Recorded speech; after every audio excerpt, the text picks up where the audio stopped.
bonjour tout le monde. Thank you so much for joining us today.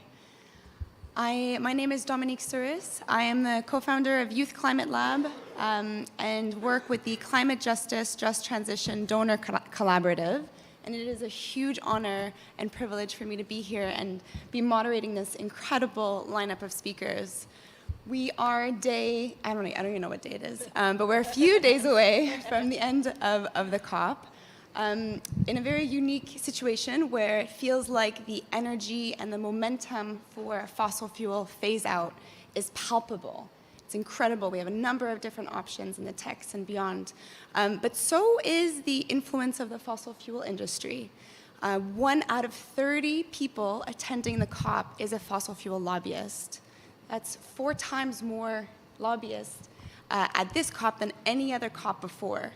And so we're here really to examine how the fossil fuel industry is blocking progress and holding in place inaction, what that looks like from communities most impacted by the fossil fuel industry, as well as what is going on here in the negotiations. So I'm joined by an incredible panel. I'll just quickly sort of introduce them, and then we'll get into hearing from them, as well as a moderated Q&A section. So to my left, we have Julia Levin, the Associate Director at Environmental Defense Canada. We then have Leo Atakpu, Deputy Executive Director of the Africa Network for Environment and Economic Justice. We then have Rashima Ingraham from the Waterkeepers, Bahamas. We have Daouda Gouria from the Bargny Coast Waterkeeper in Senegal, and then Sarah MacArthur from the UK Youth Climate Coalition. So as you can say, it's an incredible panel, and it's a huge privilege to be here. So we'll kick off hearing from each of our speakers, and then we'll have a few questions that I'll ask them, but we really want this to be an open conversation, so I hope that you'll join me in asking our panelists some questions. So Julia, let's kick off with you. Thank you so much. Thanks everyone for coming out today. As Dominique was saying, the key test for this year's COP, for COP28, is whether countries agree on a fossil fuel phase out, a fair, fast, forever, fully funded fossil fuel phase out. Because we know that in order to avoid climate breakdown, we must keep oil, gas, and coal in the ground. The science couldn't be more clear, yet around the world in many countries, including my own home country of Canada, we're still moving in the wrong direction, allowing the oil and gas and coal sectors to keep expanding. Just 5 countries, the US, Canada, Norway, Australia, and the United Kingdom, are responsible for over more than half of the planned fossil fuel expansion from here until 2050. So why is that? Why is it when the science is so clear, when we know exactly what needs to be done and we have all the solutions, why are we still not even having honest conversations in the countries most responsible for expanding oil and gas? And the answer is pretty obvious. Dominique mentioned it earlier, but it is the oil and gas companies who are standing in the way of advancing a just transition off of fossil fuels. In Canada and around much of the world, these wealthy companies have tremendous political and social influence. In Canada, the oil and gas sector uses many tactics to stall climate action. That includes rampant government lobbying. Environmental Defense Canada collects information from the government on how many meetings the fossil fuel industry is having, and just October, to give you 1 month, in October, fossil fuel representatives met with the government over 7 times each working day. Oil and gas companies also run massive disinformation ad campaigns. They set up fake grassroots groups, which are really industry front groups posing as citizen-led. And they're also experts at capturing independent regulators and governments, as you'll hear from my fellow panelists. All of this results in weak climate action, little to no accountability for these companies as they continue to fuel the climate crisis, destroy water and land, and harm frontline communities. But what I want to talk about today is this shift from tactics of denial to tactics of delay. So oil and gas companies have been lying, about climate science and climate solutions for many, many, many decades. They've been covering up their own science about how burning oil, gas, and coal is causing climate change. And despite their best efforts at covering up the climate crisis, we're now at the point where straight-up climate denial is no longer an option given the climate disasters we are experiencing and growing public awareness. And at the same time, the energy acceleration has never been, energy transition is accelerating. Not at the pace and scale needed, but for the first time, we have the head of the International Energy Agency saying we're approaching the end of a fossil fuel era. So oil and gas companies see the writing on the wall, and they are growing desperate. They're desperate to do everything in their power to delay the energy transition and to dig up every last barrel of oil and gas that we let them. And now that straight-up denial is no longer an option for these companies, they're turning to delay tactics. These companies know they have to start pretending they care about the climate crisis, but the solutions that they're promoting have nothing to do with solving the climate crisis. Instead, their goal is to justify new fossil fuel infrastructure, delay the energy transition, get billions of dollars from our governments, and distract from better renewable options. So let's look at their favorite two techno fixes, dangerous distractions, false solutions, carbon capture, and hydrogen. Oil and gas companies use the promise of far-off one-day emissions reductions to justify ongoing and even new fossil fuel projects. They try to convince decision makers that we can separate fossil fuel emissions from production, or separate fossil fuels from the emissions they produce. But that's just pure greenwashing. 5 decades on from the first carbon capture project, and despite decades of research and tens of billions of dollars from governments around the world, carbon capture projects have not made a dent in reducing emissions, capturing just the tiniest sliver, less than 0.1% of our global carbon emissions. Most carbon capture projects, 80%, never make it off the ground. The few projects that do underperform. And even if the technology was able to function as promised, it doesn't, but even if it were, we can pretend. It would still not do anything to address the root cause of the climate crisis. It would only deal with, at best, 10% of the emissions that come from fossil fuels, because 80 to 90% of the emissions come from when we burn fossil fuels, not from when they're produced. And in fact, carbon capture has actually led to more emissions because 80% of the carbon that's been captured globally to date has been used to dig up more oil and gas. By design, carbon capture projects prolong our reliance on fossil fuels, locking in place the polluting facilities and the polluting projects onto which they are applied. Beyond the climate impacts of carbon capture technology does not address the hazardous air or water pollutants that come from a refinery or a gas plant. And because running carbon capture is so energy intensive, it requires up to 50% more energy, the amount of these other pollutants actually increases dramatically in places where you add carbon capture, with real health and safety implications for frontline communities. And the build-out of carbon capture, of CCS, if the oil and gas industry were to get its way and we start building out these pipelines, that would pose another layer of real risk for frontline communities, since carbon leaks can be so dangerous. For example, in 2020, when a carbon pipeline ruptured in Mississippi, 45 people were hospitalized. 300 people were evacuated from the community, and 45 people were hospitalized. And years later, they are still dealing with the health impacts from that rupture. Just last month, the head of the International Energy Agency called the fossil fuel industry's carbon capture plans a fantasy. Oil and gas companies know these are dead-end solutions which won't make a dent in emissions, but they're using them again to delay the energy transition, to justify ongoing production, and get even more government subsidies in the tens and tens of billions of dollars, while governments claim to not have money for loss and damage and adaptation. It's worth noting that despite the windfall profits that we're seeing oil and gas companies bring in over the last few years, they're not spending any of their own money on these technologies. And it's a similar story when it comes to hydrogen produced from fossil fuels. Hydrogen is being promoted as a climate savior, but the vast majority, 99% of the world's hydrogen is created from fossil fuels with huge amounts of polluting emissions. And really, the primary application is in refining petroleum and creating fertilizer. So blue hydrogen is just fossil hydrogen with the promise of carbon capture. But it's actually worse. Producing and using blue hydrogen is even worse than burning gas or coal directly. It is not a climate solution. Fossil fuel companies are promoting hydrogen because they're desperate to create new markets for their gas. But the hydrogen hype is another dangerous distraction from proven reliable and affordable climate solutions. So what can the movement do when we're up against this powerful industry? Thank you.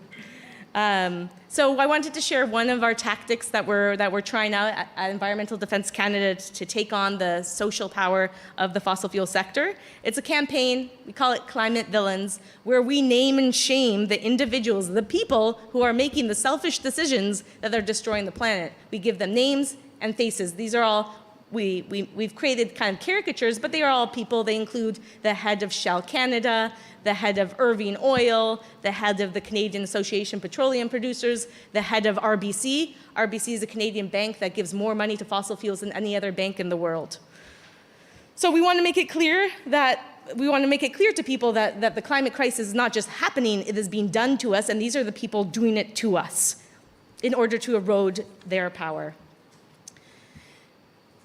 And the last thing I just want to say, since today, coming as a settler from stolen land, who lives on stolen land in so-called Canada, and today is a day in which we're honoring Indigenous peoples here at COP, the fossil fuel industry is destroying traditional lands and waters across so-called Canada and poisoning communities. When Indigenous peoples in so-called Canada oppose resource extraction, they are met with paramilitary force, all in the name of protecting private profits. Oil and gas production leads to man camps, and those lead to very high rates of violence against Indigenous women, and that's part of what's causing this epidemic in so-called Canada of missing and murdered Indigenous women. Returning both decision-making and land to Indigenous peoples across Canada is an essential step to achieving a fossil fuel phase-out. And I'll turn it over to yes.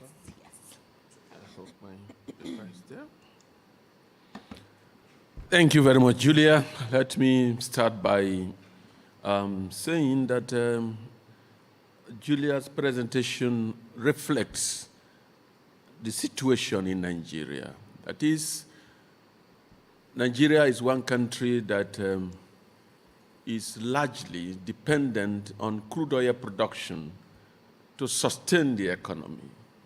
So over 60% of government annual budget, comes from crude oil production. And so the multinational oil companies, they soup on the country to continue to expand production, even as we speak in this meeting room.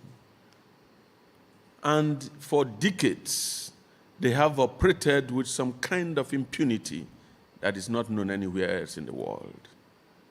The oil companies, the multinational oil companies, they come in there to extract oil, they destroy the environment, devastating it with devastating impact, with disastrous consequences for the environment and for the people.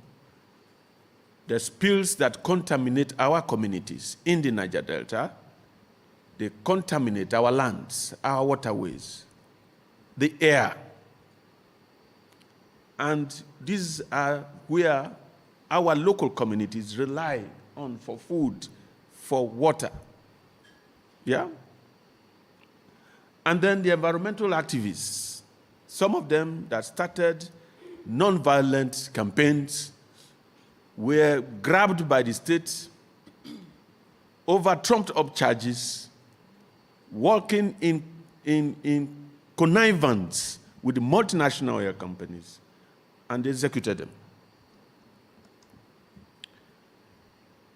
And the struggle that we have embarked upon over the years have continued to elicit global attention.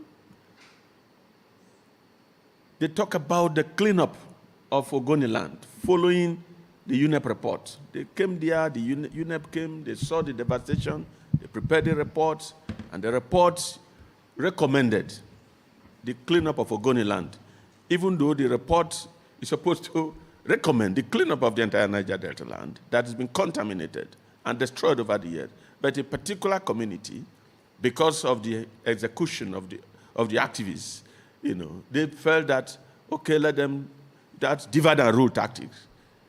Let them clean up Ogoniland. And then from over 10 years of the UNEP report, we are yet to see any meaningful progress being made in terms of the cleanup of Ogoniland. But Shell, one of the biggest culprits in Nigeria, has continued to deny, has continued to escape justice as much as it could connive with the government. And so the conspiracy between the Nigerian government and Shell led to the hanging of SaroWiwa, the playwright and human rights activist that championed the cause of the Ogoni people. Every year, November, we remember him.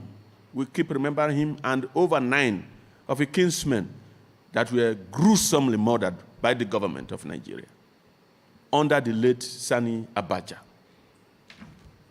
And from that 1995 up until now, nothing much has changed in terms of development for oil-bearing communities.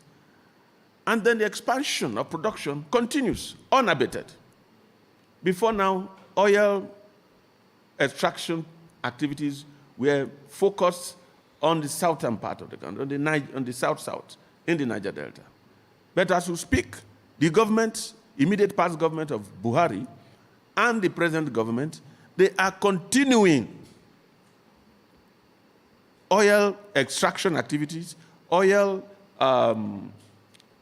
discovery activities in northern Nigeria. As we speak, some parts of northern Nigeria have been discovered to have crude oil in commercial quantity.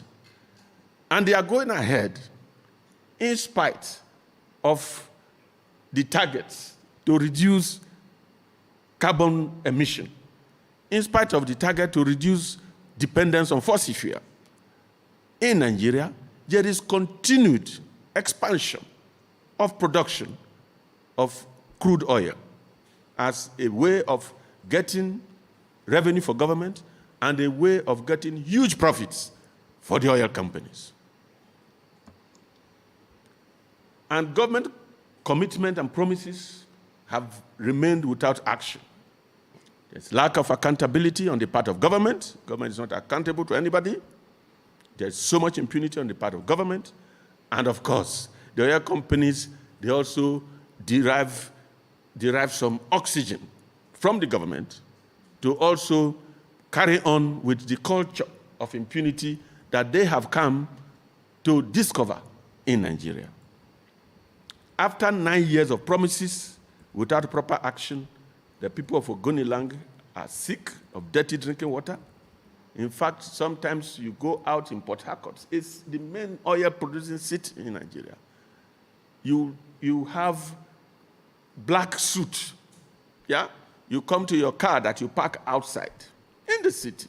You touch it, you see black soot, yeah?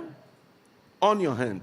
Imagine how many water sources that will have been polluted with such dark soot that you find, yeah? Gas flaring still prominent despite government promise to end it. Yeah? In 2005, there was a court ruling, a court judgment, that said any form of gas flaring in the country is illegal. It's a court judgment, a pronouncement of court, in line with extant laws of the land. But in spite of the court judgment and pronouncement, in spite of existing legislations against gas flaring, multinational companies operating in Nigeria are still busy flaring gas. Yeah? So if you go to any oil installation where there's oil extraction activity, these are the kind of pictures you find. And so the suits keep destroying the environment, keep polluting the air for everyone, yeah, including even they who are coming to extract the oil. They also suffer from the consequences of the pollution that they also create in the environment. So, when the government put the law and the government break the law, they keep shifting. They will put, maybe by 2005, they will say they want to end gas flaring, and then they will shift it to 2010. You will now hear 2015, 2020, and the goalposts keep shifting. The oil companies are enjoying, the impunity that they have from government. So what the oil companies and investors, what they tell us, what they write in their books, what they write in their strategies is completely different from what you find on ground. So it's a case of double standard. It's a case of institutions that exist to continue the carbon emission in spite of whatever Paris Agreement that is on ground. The multinational oil companies, they flagrantly disobey even their own strategies, their own rules. They disobey them. They work against them. And so it's all a hogwash when they tell you that that everything is going on well. This is just an example. So Shell, for instance, said that its partners in Nigeria have further implemented various measures, including maintenance, better protection of wellheads, and yeah, that's the report from Shell. But that's not what someone who has worked with Shell for over 10 years, was able to expose. An insider within Shell was able to expose the fact that the results of the process safety culture surveys that were conducted in Shell operations since 2012 till date have told a different truth altogether. Yeah? So, the pollution in the Niger Delta isn't simply down to sabotage.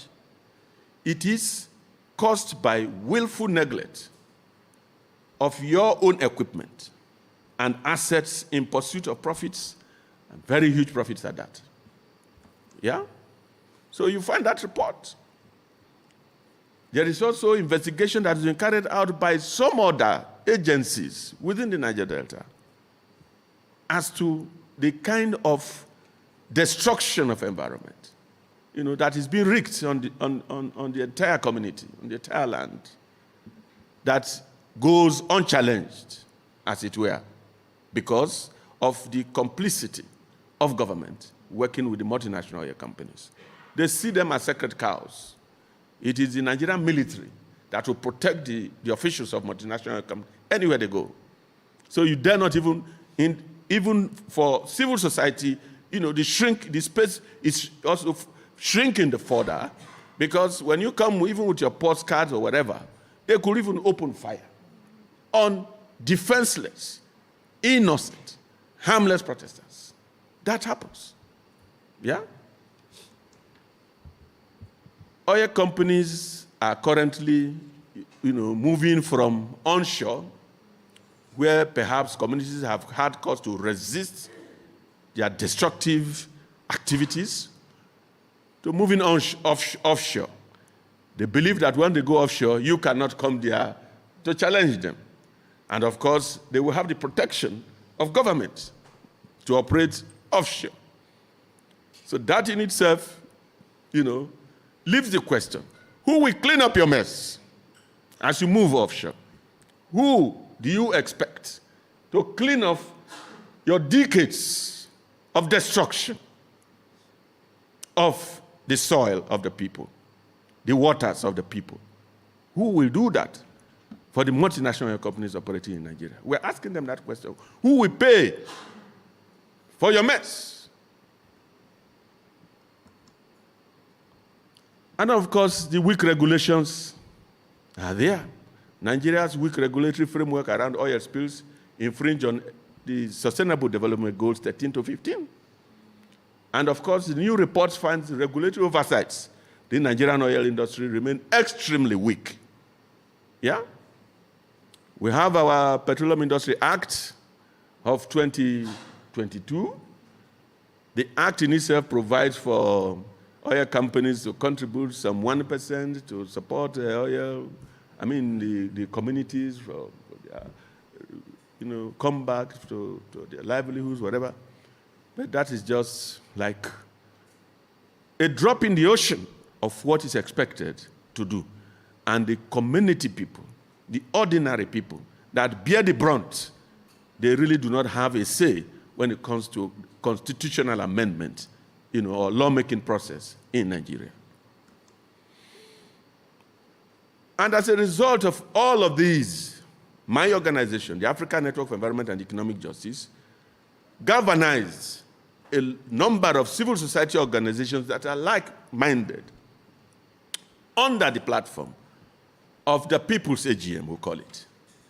And the whole idea of the People's AGM is to continue to challenge the multinational oil companies and our governments to discontinue the impunity that we suffer and for them to do business the right way. And if attaining the global climate target is anything to go by, then we need to leave the oil on the ground. That is our message to them. And so when they are organizing their annual general meetings, Shell annual general meeting, Total annual general meeting, we go there to also organize our own people's annual general meeting. So when they lock themselves in their boardroom, we are outside, telling them the story of what we suffer. And so we have like-minded organizations, both in the north and the south, of the global north and the south, that are also working with us to demand accountability, to demand openness, to demand transparency from the multinational oil companies, and of course, those who are backing them, because we believe that they are not operating in isolation. They have those who are giving them the backing. And so one of our targets was the Church of England, the pension board of the Church of England. Yeah? We had to do a letter to the Archbishop of Canterbury to tell him to withdraw the moral support and the financial support the church is giving to Shell to destroy and kill people in Nigeria. Because it is surprising that funds of the church, pensions board, you can use to harm people in another part of the world. And so we targeted the moral. We questioned the morality behind that. And the Church of England caved in sometime in the year, last year, to say, yes, there is some reason in what you're saying. And they have stopped giving that moral and financial back into Shell. But the percentage of the church pensions board to Shell's capital investment, is not enough to stop them from operation. And so we decided also to proceed to yet another backer, the Norwegian fund that provides a fund for Shell to operate. And we're telling them, this was at a meeting only last month. We mobilized. We went to Norway to tell them, you cannot continue to fund Shell to harm our people. So we need to go to the taproot to uproot whatever support, whatever is giving Shell the oxygen to continue to undermine our environment. The same message we are sending to other multinational oil companies and those who are funding them to divest, to stop funding them. Yeah? Because we believe that that's the only way we could stop the production of fossil fuels even in our country. I thank you all.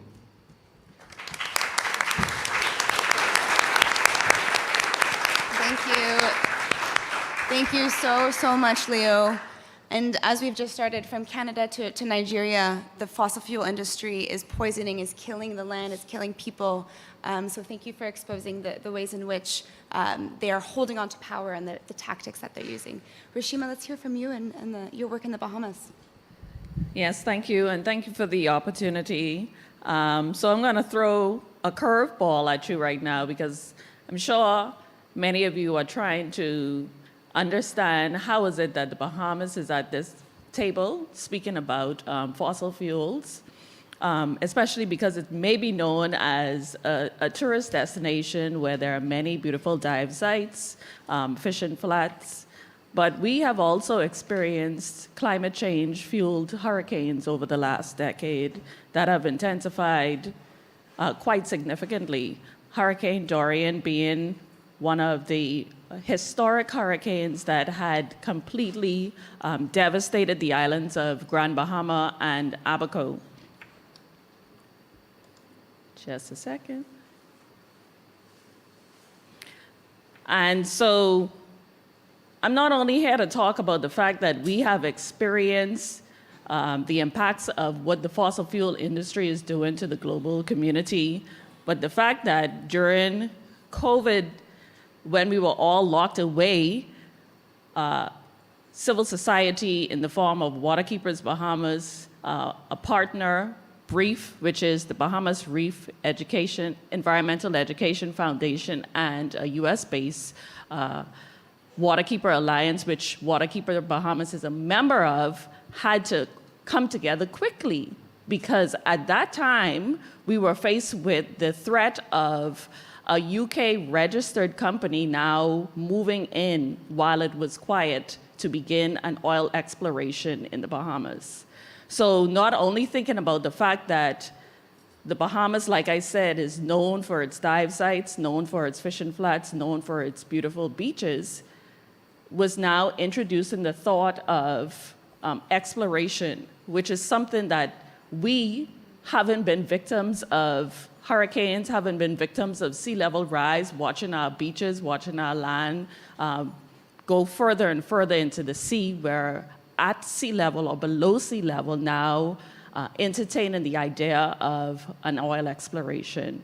And so that's why I'm here talking to you. We are under threat by even considering the fact that we have not yet begun to think and act quickly to remove our country from this discussion. Oil and fossil fuel exploration has been a part of the country since the 1950s or even earlier than that, but never have we really been exposed to the threat of oil exploration and that drilling. So just looking at this map, you would see where the white lines show that the country is moving forward, realizing the resources, realizing the fact that we have a rich economy where a lot of our marine protected areas are around dive sites, are around fishing grounds and flats. And then smack in the middle, we have these red zones or red blocks where an oil company was looking at beginning dredging, and even so boldly to consider placing an oil site or a drilling site right in the midst of a marine protected area. And not only that, we know that this oil company has not yet been able to admit to the fact that there are licenses for these blocks that they have been able to sign off with our previous governments, whether or not they were paying those license fees. So not only are you threatening the lives of many Bahamians, but you're also being a bad visitor by not paying your bills on time or at all. And then looking at the fact that nothing was really being said about the economic impact or the economic risks. The three organizations that I mentioned before formed a coalition known as Our Islands, Our Future. And one of the things that we did right away was provide a study, an economic impact assessment of what's really at risk. And so one of the things that we did was we looked at ways in which the Bahamian people thrive. So we know about tourism. We know that tourism has many different angles when you look at the umbrella of tourism. So diving, fishing, tourism in terms of beds, in terms of tours, and all those other operations. So looking at that and quantifying that, we were able to say to the Bahamian people, to the public, that 70% of Bahamians are employed through tourism and fisheries. And a population of over 400,000, 25% of them are directly or indirectly impacted by that. And to now introduce an industry that we are not known for. There's no framework there in the country for that. They were just establishing the framework in order to be able to support the oil company that was trying to introduce the idea of oil exploration in the company. So much was being given to an oil company who had just established itself, who has no history or resume with the oil industry, who has not done any type of production or exploration before, but using it as a guessing game, almost coming in as if they were exploring for the first time in 1492 again. So we were experiencing this whole idea of this discovery. So coming in order to see if they would be able to strike oil was not something that Our Islands, Our Future was willing to gamble with. So we said, here is what's at risk. 25% of the population, if there is a spill, will be impacted by this. They will lose their jobs. There'll be no way for us to be able to feed our people. There'll be no way for us to be able to sustain ourselves because that spill will affect so many of the inhabited islands of the Bahamas. And asking you to now be able to produce 880 million gallons and spill those in our waters that we rely so heavily on is something that we weren't able to risk. But then we also said, how do we now take this outside of the country so that our neighboring countries will also see how they will be affected by it? So we said to Florida, here is a model of the spill that can happen. So this spill happening right where those red blocks are, if that happens, your keys are going to be impacted by it because looking at those currents, when that spill occurs, you're going to be impacted by it. So Bahamian government, are you now prepared to pay to clean up that spill? And just thinking about our GDP or per capita, we don't have the resources in place to be able to cover that spill, to cover the cleanup of a spill. And so all of this is at risk, now affecting the lives of not only the Bahamians and taking food away, but now affecting the lives of our neighboring countries who we have such great relations with. These are the companies that came together, the nonprofit organizations, the CSOs that said there is so much at risk. 150 local and global supporters of the Our Islands, Our Future campaign who said that we are prepared to stand with you to say to the government, we don't have the framework in place, we don't have the policies in place, and there's so much that's at risk right now where we are not prepared to allow this oil company to move further. We even took them to court just to stop the drilling. We took them to court. They hired a swanky, high-end QC at the time, KC, who was able to challenge our KC in the courts. And they found loopholes, again, because we weren't prepared for it at the time, loopholes to prevent us from going further in the courts. And that was a challenge. This was around Christmas time and all, where we were saying the Grinch, this oil company who was the Grinch now trying to take away so much from us and trying to blind us with the thought that each Bahamian was going to get $100,000. Each Bahamian was going to get $100,000 when this production started and then forgetting to tell the Bahamian people that all of the oil that was going to be produced was going to be exported.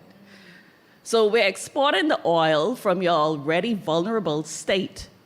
And then when you want oil or gas, you're going to have to buy it from other companies. And then we're going to have to pay taxes and customs and importation taxes for the same oil that we were already exposed to and at risk of. So that's why all of these companies, all of these CSOs said, you know, we're going to stand with you. We see the need to really amplify our voices on this issue.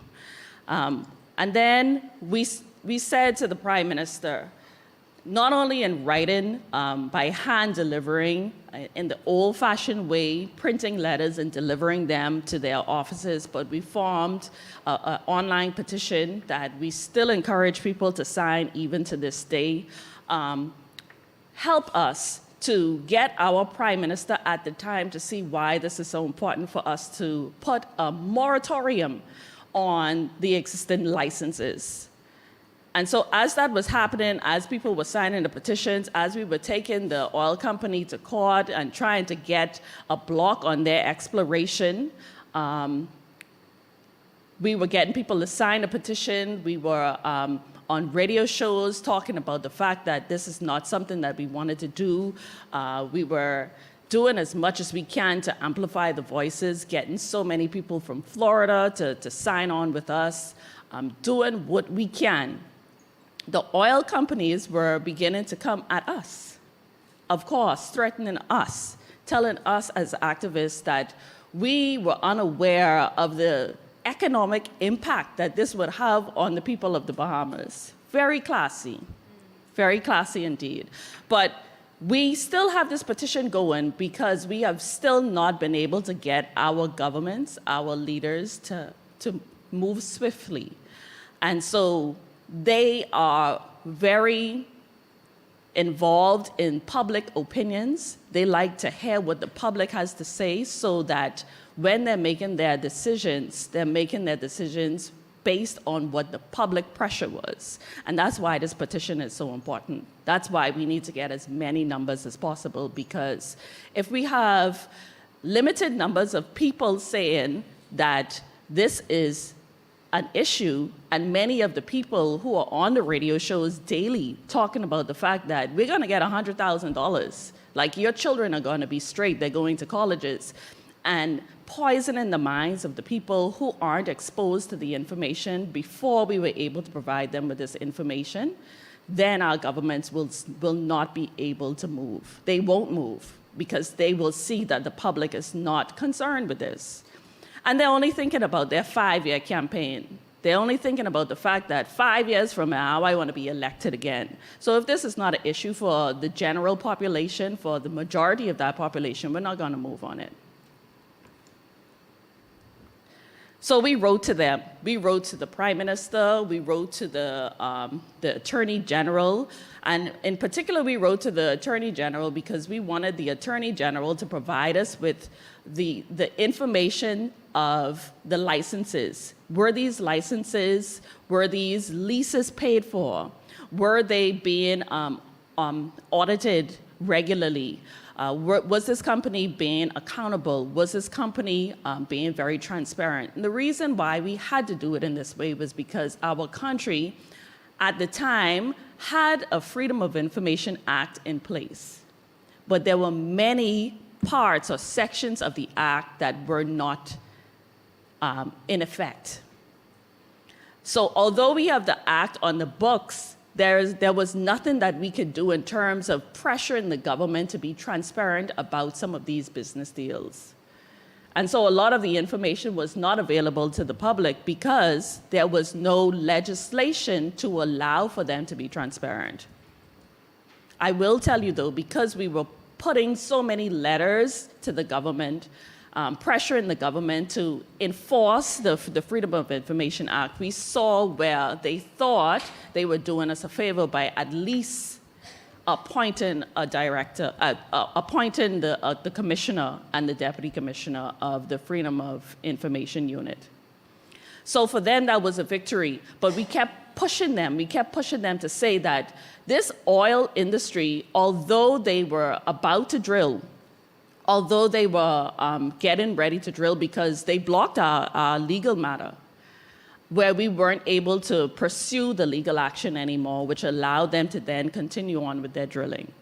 So here in comes the mighty ship, ready to begin drilling. And then it stopped all of a sudden. And because we don't have the Freedom of Information Act, although we were asking, so what went wrong? Why wasn't the company able to drill as far as they say they were going to drill? And attain the quantity of oil that they say they were going to attain. What happened? No one knows. So the story is untold about what actually happened. We say so many things could have gone wrong. The insurance policies that were in place, was it sufficient to allow if there was a mishap? If there was a mishap, who was able to clean up that? Just thinking about, even if you drill, you spill. The fact that you drill, you spill, that oil mud will have some effect. So now thinking about going back to the picture of where those marine protected areas are, what's at risk? Again, are those fishing communities at risk? Are those marine protected areas at risk? These low-lying areas of the Bahamas now at risk, and no one knows why they stopped drilling. We kept pushing on. So we said, they drill, they had a mishap, they didn't tell us what went wrong, they left. They took their mighty ships and they sailed on south, and they went to Trinidad and Guyana. And so we saw that as an opportunity to now shift the messaging and say, we don't want to only stop the oil drilling that was about to happen, but now we're asking our government now to put a permanent ban on oil drilling or any future activities that were to happen. I don't think they were completely open to the idea of that. But we said on World Oceans Day, how about we talk about the fact that our country, which is an ocean nation, is really about protecting and preserving those fishing communities, protecting and preserving our oceans for the future. And they agreed to that. So we saw that as the loophole to say, at least if you're going to acknowledge the fact that our oceans are important to us, and you're going to sign this proclamation, that means that our campaign now about putting a ban on oil drilling is important. And so what we realize is that we have to continue putting pressure on them for the fact that if we're going to stand on global platforms and if we're going to talk about all these climate-related issues and the fact that we've been faced with Hurricane Dorians of the present and the past and what's expected to come, then the Bahamas should never be in the conversation about fossil fuels. And if we're never in the conversation about fossil fuels, then it should be easy for us to put a ban on oil drilling in our country. And so this was an achievement for us because we're going to wear them down. And as Christmas is coming, this is one of the campaigns that we had out in the past, where we were saying to our Bahamian people, don't be fooled by the Grinch. Say no to oil drilling. And this is going to be our continued push for a permanent ban on offshore drilling in the Bahamas, because we want you to always think about our country as the beautiful country known for its dive sites, known for its fishing flats, and not those oil rigs in our oceans.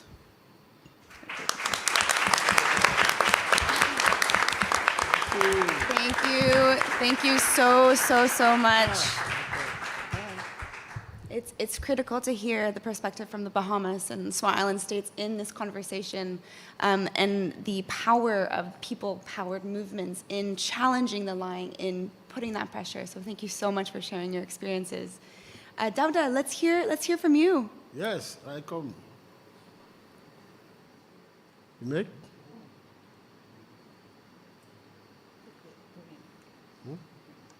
No. Okay. I begin because I apologize because I am a French and try to speak English. In the first picture, you see people of Bargny in 30 kilometers from Dhaka. We are fighting against a project of coal power plant. You see behind the picture, You see the coal power plant with all ash and all PM were very much environmental impact. You see, fossil fuels industry are the main culprits of climate change. You have a planet world which is blue when you are going to be red.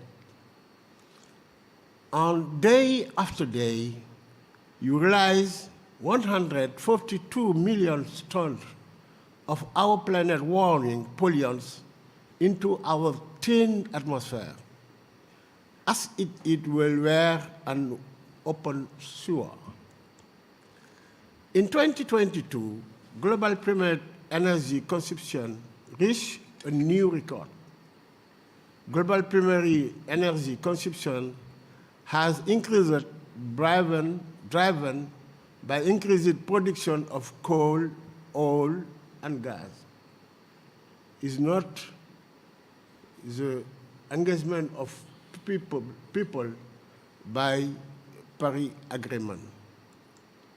And the exploitation of offshore oil and gas resources, constituting over 40% of the world's production, pose a grave threat to the human rights and survival of small-scale fisher and fisher workers globally. Small-scale fisheries supporting approximately 500 million livelihoods and constituting 40% of global fisheries catch, face far-reaching impact that jeopardize fundamental human rights, contribute to economic and physical displacement, and violate the rights to food and adequate standard of living, health, work, a healthy environmental and culture. Government must take responsibility for preventing and mitigating forestable threats posed by private actors who aim to profit without restriction in development countries. The continued approval and financing of offshore oil and gas activities violate this duty, given their inherent risk to fundamental human rights and outsized role in driving the climate crisis past the agreed upon 1 to 5 degrees Celsius limit. Urgent attention and comprehensive mitigation measures are imperative to address the local and global repercussions of offshore oil and gas activity while safeguarding the rights, livelihood, and ecosystem intertwined with small-scale fishery. The case of Senegal. Senegal has 2 oil and gas fields. Oil majors, BP and Woodside, are preparing to produce more than 1 billion barrels of oil and 40,000 billion cubic feet of natural gas at the start of 2024.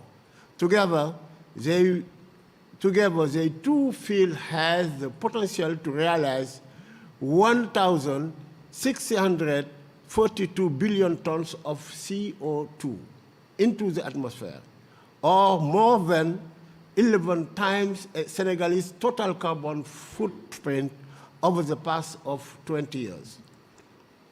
Devastating risk and impact of oil and gas exploitation. The biggest source of pollution is the fossil fuel industry, and the consequences are a tragedy in Africa. We should act. Unfortunately, fossil fuel industry only care about their production. By 2030, 170 million Africans will be impacted by sea level rise. Oil and gas exploration and exploitation have negative impact on the environment, fisheries resources, and community through seismic exploration, well drilling, oil spill, and forced occupation tradition fish zone. Senegalese has 100 kilometers of coastline with a population of 600,000 artisanal fishermen who risk losing their only means of subsistence subsistence through the disappearance of species and the superposition of fish site and zone with oil and gas blocks, a temporary drop in catches of perhaps less 70% in coastal area and less 40% in deep water. Our campaign Save the Sea and the Fisheries. Our Save the Sea and Fisheries campaign focused on critical issues of oil and gas exploitation in Senegal, with all the threats weighing in fishing and its related activity. The impact in here. It is a wake-up call, a call to action for the preservation of the ocean and real risk of the disappearance of fishing throughout unsustainable activity. The offshore oil and gas life cycle, encompassing seismic exploration, drilling, production, transport, combustion, and will abandon, including its associated infrastructure, for example, liquefied natural gas and pipelines. But the right of small-scale fisheries, fisher work, and fish worker in the front line of at risk, empowering the marine and coastal ecosystem crucial for their subsistence and our livelihood. That's time to stop oil and gas exploitation. If we want to save the world with action, no word. Thank you.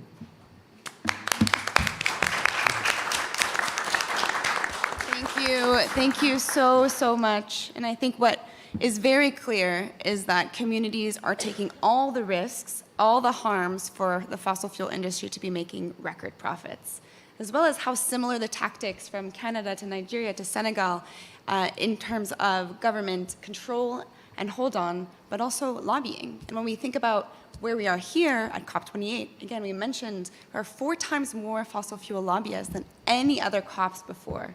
So Sarah, would love to hear from you and your work at the UK Youth Climate Coalition. Thank you very much. Hi everyone, my name's Sarah MacArthur and I'm a campaigner with UKYCC. I live in Edinburgh in Scotland and I've been a climate activist for 5 years now. I'm going to build on everything that our other speakers have been touching on and look at the fossil fuel influence at the international level in this space at the UNFCCC. At this COP, UKYCC, we're campaigning on a range of issues, urging the UK government and other parties to be more ambitious in protecting our planet and advancing human rights. But this year in particular, we're focusing around conflict of interest. And this idea is the notion that progressive climate policy is never going to be achieved with corporate interests, especially the fossil fuel industry, present within those policy-making dialogues. And that is because those two things hold completely irreconcilable, conflicting motives. We're working with a range of different groups like the Kick Big Polluters Out Coalition and within the Conflict of Interest Working Group in Youngo, the youth constituency. And we're really pushing forward this issue in this COP, and I'm sure a lot of you will have heard talk about it over the last week or so. A question that we get asked a lot campaigning on this is, oh, well, don't we need oil and gas companies in the energy transition? Don't they need to be leading this transition? And the answer is yes, they should be. But the problem is they're not. The exact opposite is happening. Fossil fuel companies have known for decades, as we've heard previously, have known for decades that their products are fueling climate destruction, and people are losing their lives and livelihoods as a result of this. And since the 1980s, 1990s, these fossil fuel companies have been crafting this multi-billion-dollar campaign of climate denial and distraction.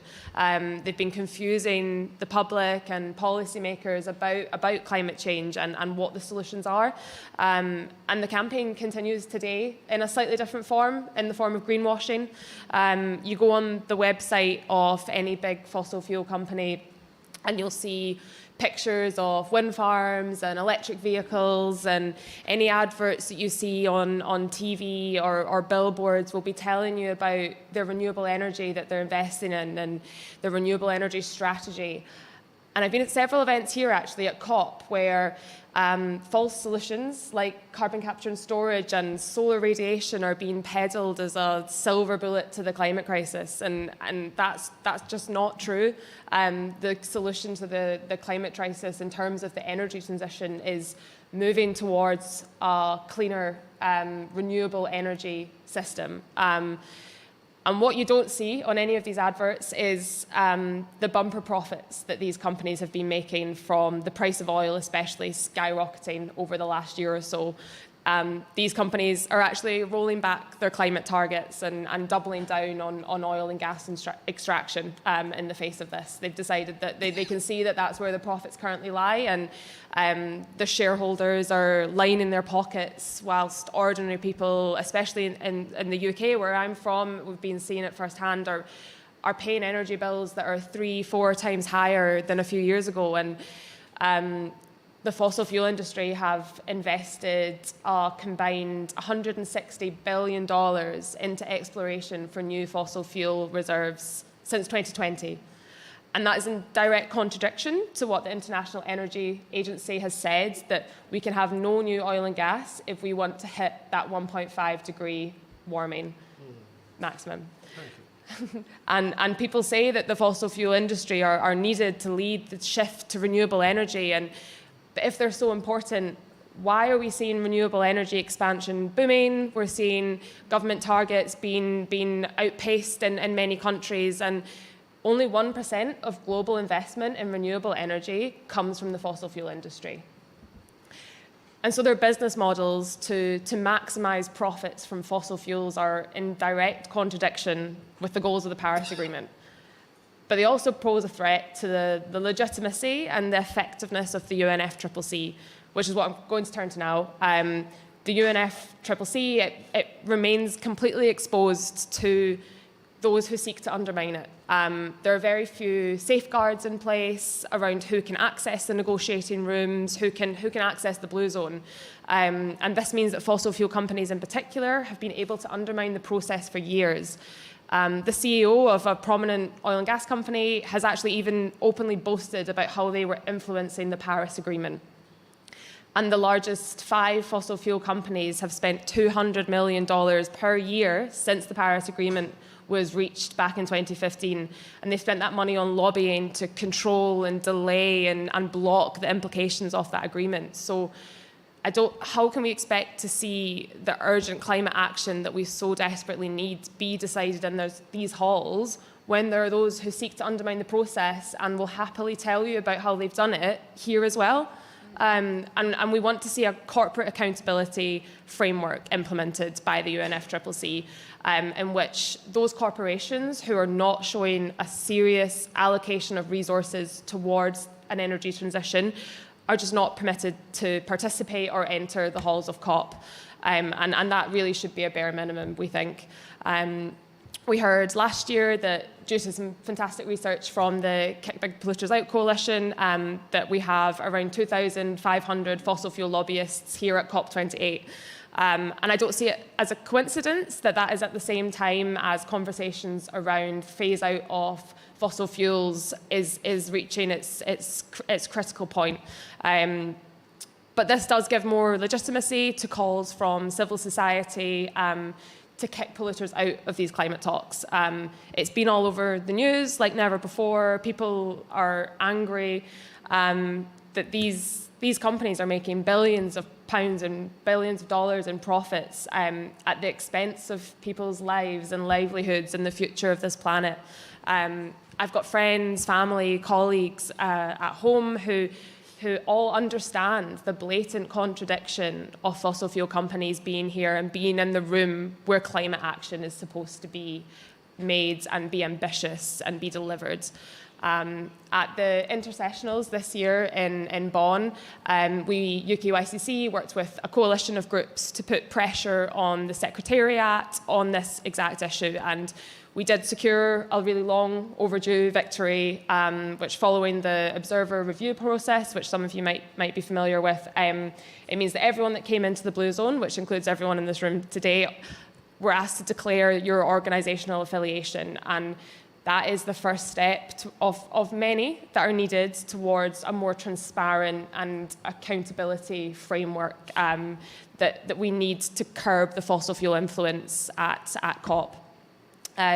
So although it's welcome, it's not enough, and we want to see a transparent conflict of interest policy introduced, and that will help protect the credibility of the UNFCCC. One of the first things that needs to be done is establish a definition of exactly what a conflict of interest is. So we all need to raise this with every party delegate that we speak to, as the way that we get the Secretariat to go further on this issue is if there is party support for it. Many parties that we have spoken to do not even have a position on it yet, because no one has really been talking about it until now. So that's where we are with this. We're really hopeful that conversations like this and the wider negotiations and events that are going on at COP will help move the UNFCCC towards implementing a conflict of interest policy, because that is what is needed if we're going to see ambition realised. Thank you.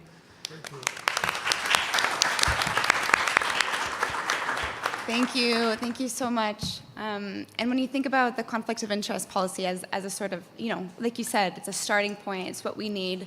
And it's been done in other UN spaces. The World Health Organization has a conflict of interest policy. And so it's exciting and amazing the work that you folks and the broader coalition is leading on this here in these spaces. I'm struck with how interconnected all of these issues are, from Canada to Senegal to Nigeria to the Bahamas, as we've discussed. How much it's, the interconnection between the financing, the same tactics, but also the people power. So I want to ask a question to the panelists, and then I want to open it up to the floor. But my question to the panelists is, how can the global climate community, the folks here in this room, support the work that you're doing? So we'll just probably go back down. Yeah, the challenge can seem insurmountable when we're up against the wealthiest, the most powerful industry in the world. And though it took 20 years to get here, we're at the place where we're finally naming the elephant in the room, and that is incredibly powerful. And we're seeing how scared oil and gas industry is. When OPEC writes to its member countries, it's because they're scared, and they're scared because we made them scared. Standing on, with generations of people fighting before us, we are at a tipping point. We have facts on our side, we have solutions on our side, we have people on our side. So we have to keep, at this point, doing more of what we're doing. Telling people, what I see in Canada is a lot of people, you take surveys, polls, 80% of people are concerned about the climate crisis. Very few people know that it's fossil fuels causing the climate crisis. Very few people know that there's executives, not that many people, making terrible decisions. So connecting those points for people, helping give people power, pressuring our governments, because we've over the last few years, we've seen momentum like never before, so we have to keep pushing even when it seems really difficult. But there's a lot of really amazing leadership being shown by frontline communities around the world, in the global south, Indigenous communities in the global north, and those are the leaders that we have to, as a global climate movement, get behind. So I'll turn it over to them. Okay, for us in Indonesia, we will welcome any support that anyone in the room can provide our campaign. And I have my cards I could share with anyone who is interested to pick them up. We would need resources. We need connections, yeah? If we issue our statement, help us to amplify them, yeah? You can also visit our website from time to time, and whatever form of support you can provide to the work we do, even as you have heard from us, we will gladly welcome your contribution. And also, help us, join us to pressure your governments, particularly in the north, that are still supporting fossil fuel production, to begin to phase them out. Let us connect around that issue to end fossil fuel production, because it is harming the environment. It is preventing the world from achieving the climate targets. It's preventing the world from achieving the Paris Agreement. So because if we continue to expand production instead of reducing the production, then it means that we are just turning around a circle, which is not good for anyone in the room. Thank you.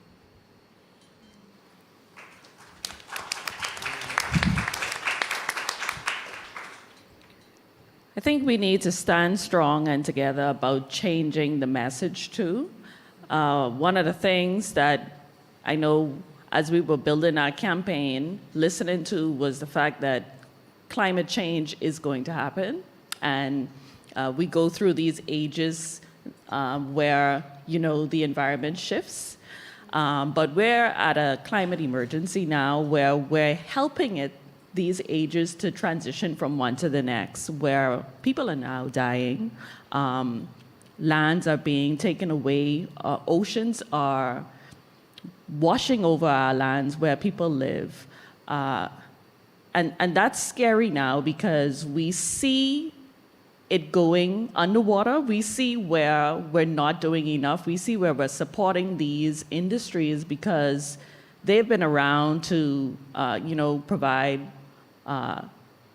our families, our children, helping us to educate our people. But going back to the Bahamas, which is 360 days of sunlight, again, this is not a country that should be a part of this equation, but should also be a voice for so many of those other vulnerable nations that are under threat, like Nigeria, like Senegal, and saying that we support our people who are asking for a shift from fossil fuels to protecting its people now. It's about us. And I think that's the message. And again, as I said before, where our government in particular is about the people's opinion. They want to hear what the people have to say, signing petitions, banding together, forming coalitions, things like that are really what's going to get them to stand on platforms and sign agreements and say that we are going to move away from those extractive industries. Yes.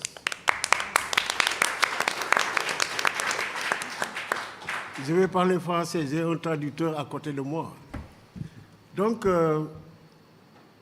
l'essentiel, c'est qu'au niveau des communautés, la plupart des communautés ne sont pas informées ni pris en compte.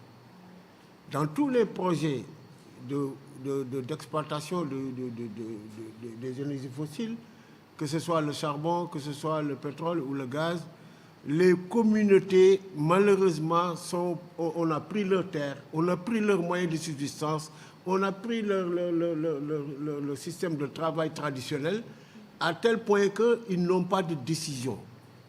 Et maintenant...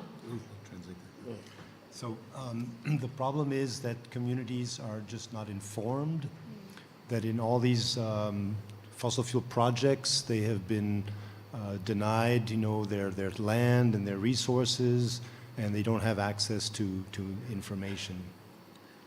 Donc, ce qui est important, c'est que l'on puisse avoir au moins, par exemple, l'appui. Par exemple, on prend le cas de Waterkeeper Alliance, qui a pu prendre un projet au niveau du Sénégal pour les appuyer, quand même, à avoir au moins une connaissance de leurs droits.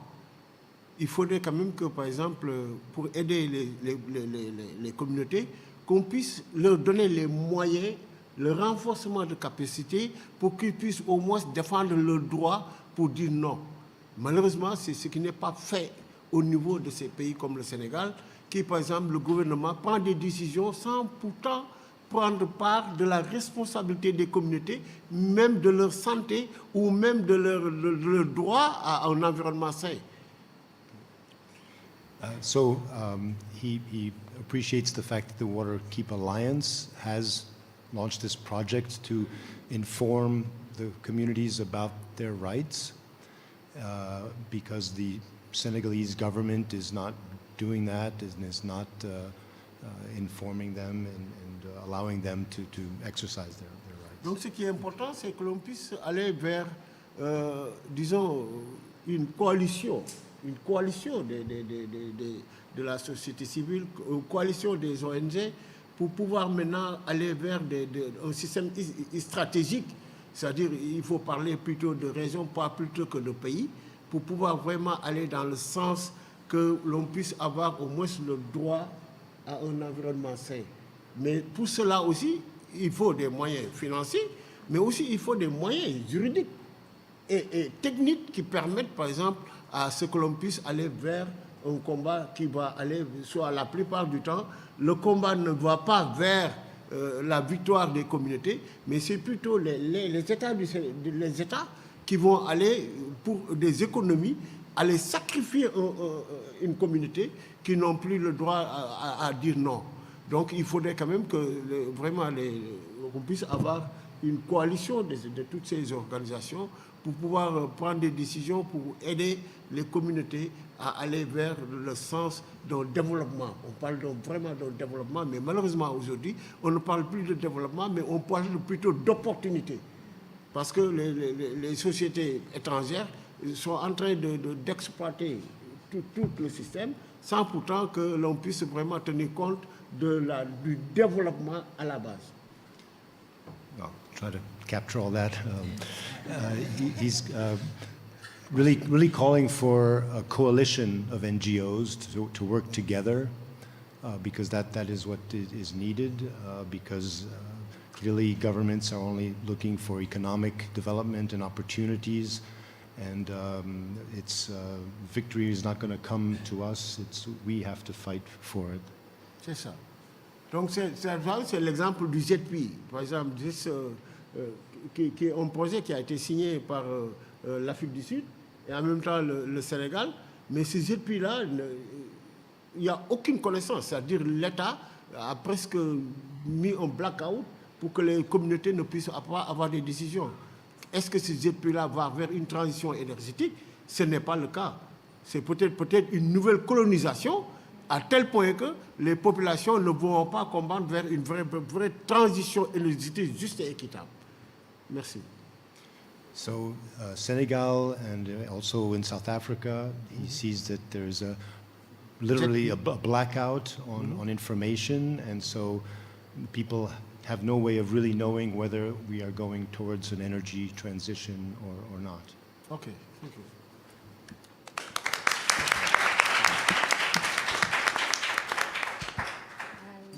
I'll just keep this brief because I'm keen to hear questions from the audience. My main ask would be, in terms of the conflict of interest policy that we're working on, is just raising it with everyone that you speak with. And once enough people make enough noise about it, then you can make change. I campaign on, I guess, a national level back in the UK around oil and gas, stopping new oil and gas in the North Sea. The UK government just approved the largest undeveloped oil field in the North Sea, despite proclaiming to be a climate leader internationally. And I guess an example, though, from the campaigning work that we do there to sort of show how we can make change if we make enough noise, is that a really prominent oil and gas publication actually quite recently said that the most prominent deterrent to them investing and supporting investment in oil and gas in the North Sea was the size and organisational capacity of climate activists in the region, and that came from the oil and gas industry themselves. And I think that really speaks truth to the fact that we can make a difference if we make enough noise about it, essentially. Yes. Okay. Now we have a few minutes for question and answers, but first I want to point it to Chris here from the Waterkeeper Alliance. And then I see a few hands. Thank you. Thanks, everyone. This was truly one of the best panels I've been to at the COP. So I thank you for your work and your preparation and materials that you covered.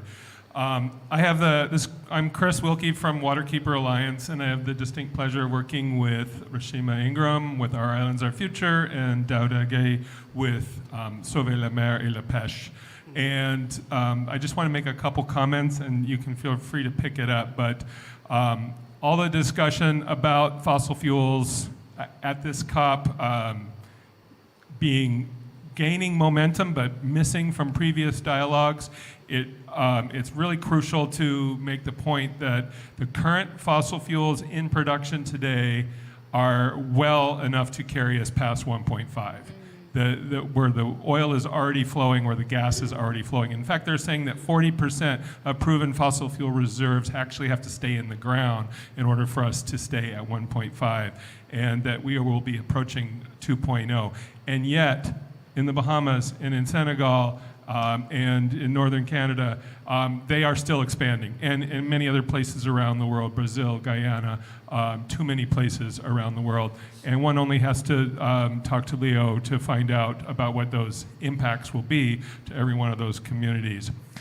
So thank you for all that. I did want to mention one thing, is that yesterday on the Oceans-themed day, we filed a declaration with the UNFCCC to protect the rights of traditional fishing communities from the expansion of offshore drilling, which is occurring everywhere around the world, in the Bahamas and in Senegal. Bahamas was threatened. Senegal is not an oil-producing nation as of COP28.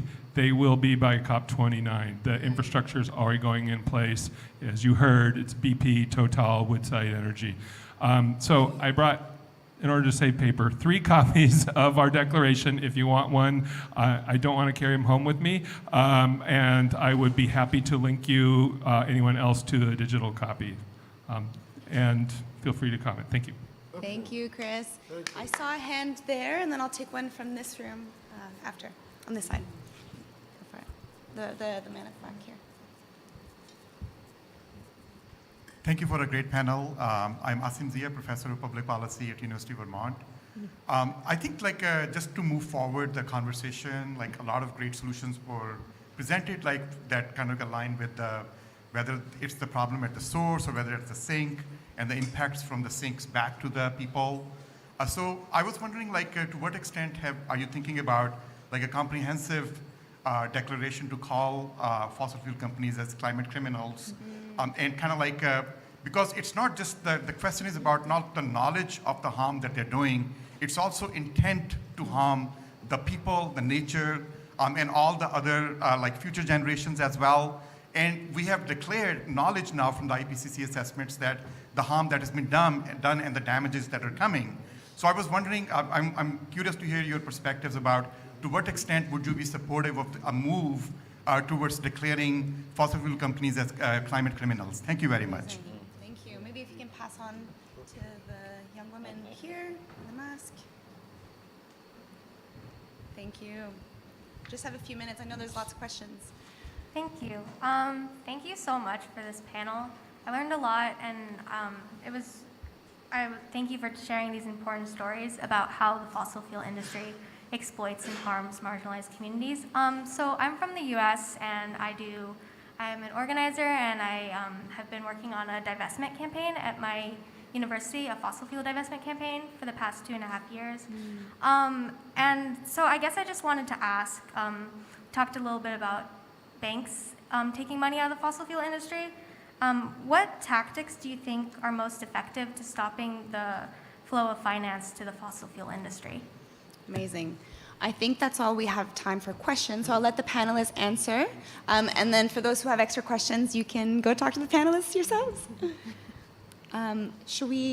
Let's start with Sarah, if you want to answer one or both questions. I can come in on your question, because actually UKYCC, we are co-sponsors of a bid to take senior executives of BP to the International Criminal Court, and that is directly because of the Yes. We're awaiting a decision. We filed it this time last year, and it's specifically calling out the harms and the crimes as such against humanity that their knowing continued extraction of fossil fuels has caused. So watch the space. Amazing. I also wanted to point on your question, but still keeping it in the Bahamas. One of the things that Our Islands, Our Future did was we looked at the policy or the legislation that's in place now and putting it at the backdrop of the livelihoods of Bahamians today and in the future. And we said to the government, so we're going to help you, we're going to give you a pathway document on how you can put the framework in place to move towards a moratorium, if not a moratorium, a ban on oil drilling in our countries. And so this is one step. If you didn't know the answers before, it's all contained in this document, so you can help sustain those lives. And we have copies if anyone wants to have a look. Yeah, so we are open to join any efforts to criminalize the multinational oil companies. We have even had calls, some of our colleagues have taken Shell to court up to The Hague, and they were convicted. You know, so they are criminals. We can safely call them criminals. Yeah, so whatever movement that is being put in place, we are open to join in your action. That is why my cards are here. Anyone who wants to work with us, you are free to join us. And in terms of tactics, as to climate finance, how do you get companies to stop, organizations from funding the fossil fuel? The tactics we deploy are open. We do our normal civil society engagements. We engage the financiers. We go to them and speak to them and appeal to their reasoning, their senses of reasoning. Then again, we also confront the oil companies. Yeah, we go to them and we confront them and tell them that what they are doing is harming our people, harming our environment, and increasing carbon emission. They know. And we tell them to stop the kind of things. Nigeria, for instance, the gas flare, over 1.2 billion cubic meters of gas is fled in the past 4 years. And that could even generate, ordinarily, some $4.2 billion for the country that is being fled. All right? So, but the companies prefer to flare the gas because the environment, the society, the government encourage them to do that. Yeah. So we engage, we advocate, we'll meet with them, and then we confront them. One of the things that I wanted to mention too for your question was the fact that as we were moving into the exploration and the drilling, we looked at the shareholder report for that company and we said, which one of these shareholders that we can reach out to say, are you going to support this type of activity? And one of the shareholders was an insurance company, and so we were also able to go beyond our islands, our future campaign, and our network, and we reached out to Insure Our Future, who had direct contact with one of the insurance companies, and we said, are you willing to continue to finance this, looking at your ESGs and some of the policies that you have in place? And they withdrew their shareholdings with the company then. So that was one of the tactical ways we were able to get them to withdraw their support of the drilling. Amazing. Julia? With the clock ticking down on 60 seconds, to the point of the criminals, the attributional studies that are coming from academia that make that connection are so critical to allow civil society to launch legal cases. So that is the next wave, and so we need researchers like you to put that science out there that we can build legal cases off of. But yes, I think that is the next wave of what this looks like. And divestment organizers have been doing such amazing work moving their institutions. I think in terms of, we are used to talking about big oil and gas, big oil, less about big finance, and that is coming. But just like we can't rely on voluntary commitments from oil and gas companies, we cannot rely on voluntary commitments from our banks. And so important to force financial regulation. And there's a big movement in Canada around that and other countries around the world. So linking those conversations between divesting at universities and the regulations we need to see to force banks to stop putting their money in fossil fuels is so important. And now, I don't know, Dauda, si tu voulais répondre, last word is yours. Oui, bon. Aujourd'hui, par exemple, pour stopper, par exemple, l'exploitation du pétrole et du gaz avec les financiers et les assurances, il faudrait créer des goulots d'étranglement, c'est-à-dire rendre incertain le financement, rendre incertain l'assurance qui fait qu'ils vont être découragés. Et là, il faudrait vraiment que ce soit des combats extrêmement importants, mais que ce soit aussi grand. Ce n'est pas seulement des petites entités qui vont le faire, mais il faudrait vraiment décourager les financiers et en même temps les assurances par des actions importantes et très grandes pour que le peuple dise non à tel point que ça va les décourager. Je vous donne par exemple l'exemple de la centrale à charbon de Bargny, qui depuis 10 ans n'arrive pas à marcher parce qu'il y a une campagne très importante. Les financiers n'ont pas pu récupérer leur argent à tel point que le FMO et la banque a renoncé à financer le charbon. Donc il faudrait vraiment qu'on va vers les accusés de criminels, mais aussi les accusés d'aller à l'encontre du développement. C'est ce qui va faire que les financiers ne vont pas plus financer, ni en même temps les assurances, parce que le grand combat aussi, c'est au niveau des assurances.